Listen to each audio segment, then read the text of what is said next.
Bonjour les chefs et bienvenue dans cette nouvelle vidéo. Alors aujourd'hui c'est dimanche, je sais que le dimanche certaines personnes aiment passer un peu plus de temps en cuisine, tout ce temps qu'elles n'ont pas la semaine, et bien voilà, le dimanche c'est l'occasion de préparer un bon petit plat. C'est pour ça que je ne sais pas si tu as remarqué, mais c'est souvent le dimanche que je te présente les repas un peu plus longs et un peu plus compliqués à préparer. Alors aujourd'hui je mets à l'honneur la Bourgogne avec un plat typique de la région qui est la pochouse à la bourguignonne. Alors, cette recette, comme je t'ai dit, elle est un peu plus longue que d'habitude.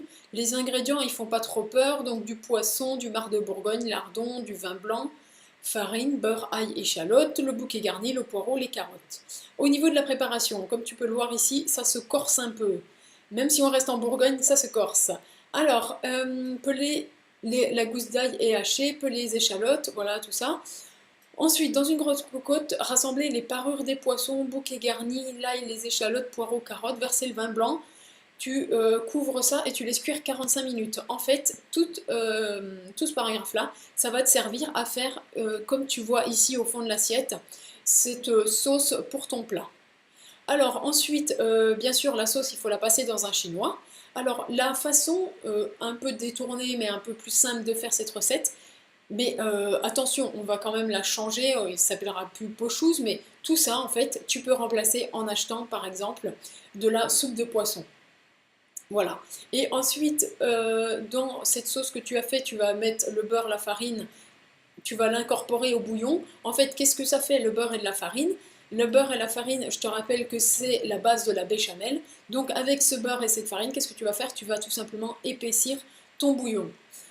Ensuite, tu verses le marc et tu le laisses s'évaporer, tu le flambes même.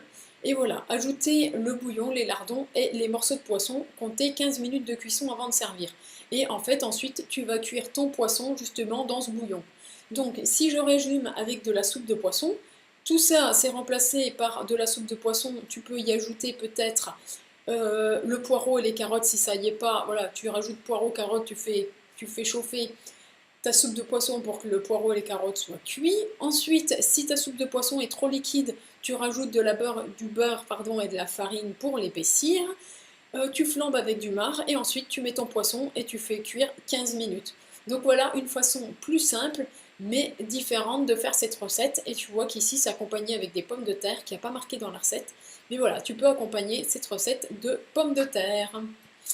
Donc voilà, c'est fini pour cette recette du jour. J'espère qu'elle t'a plu. Comme je te l'ai dit, elle est un peu plus longue. Mais tu vois, avec la soupe de poisson, ça fait un raccourci que tu peux prendre pour faire cette recette vraiment plus rapidement. Je te remercie d'avoir regardé cette vidéo et je te souhaite un excellent dimanche. Bye bye!